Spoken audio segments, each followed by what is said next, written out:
রাধে রাধে। আজ আমরা শুনব শ্রীকৃষ্ণের এক অত্যন্ত গূঢ় এবং অদ্ভুত এক কাহিনী, যা সচরাচর শোনা যায় না। এটি হলো শ্রীকৃষ্ণ ও সেই অভিশপ্ত তান্ত্রিকের মায়াবী ছায়া। একবার কংসের দরবারে কাল ছায়া নামে এক ভয়ঙ্কর তান্ত্রিক এলো।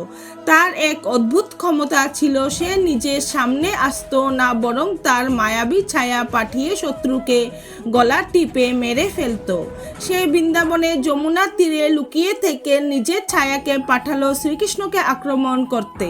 দুপুরের কড়া রোদে শ্রীকৃষ্ণ যখন কদম্ব গাছের নিচে বিশ্রাম নিচ্ছিলেন, তখন তান্ত্রিকের সেই বিশালকার কালো ছায়াটি সাপের মতো একে বেঁকে কৃষ্ণের দিকে এগিয়ে এলো। ছায়াটি যখনই কৃষ্ণের কণ্ঠনালী চেপে ধরতে চাইল, শ্রীকৃষ্ণ এক অদ্ভুত কাজ করলেন। তিনি পালানোর বদলে উল্টো মুচকি হাসলেন এবং নিজের হাতের ময়ূরের পালক দিয়ে সেই ছায়াটিকে স্পর্শ করলেন। মুহূর্তের মধ্যে তান্ত্রিকের সেই কালো ছায়াটি মাটিতে আটকে গেল। তান্ত্রিক দূরে জঙ্গলে বসে দেখল সে আর নড়তে পারছে না, যেন কেউ তাকে মাটির সাথে গেঁথে ফেলেছে। শ্রীকৃষ্ণ তখন সেই ছায়াটির উপর নিজের বাঁশি রাখলেন। বাঁশির সুরের কম্পনে সেই কালো ছায়াটি ধীরে ধীরে উজ্জ্বল সাদা আলোয় পরিণত হয়ে গেল।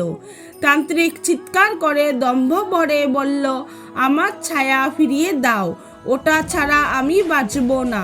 শ্রীকৃষ্ণ তখন জঙ্গলের ভেতরে গিয়ে তার সামনে দাঁড়ালেন এবং বললেন, কাল ছায়া, তুমি নিজের ছায়া দিয়ে অন্ধকার ছড়াতে চেয়েছিলে, কিন্তু আজ থেকে তোমার এই ছায়া হবে তোমার বিবেকের আয়না।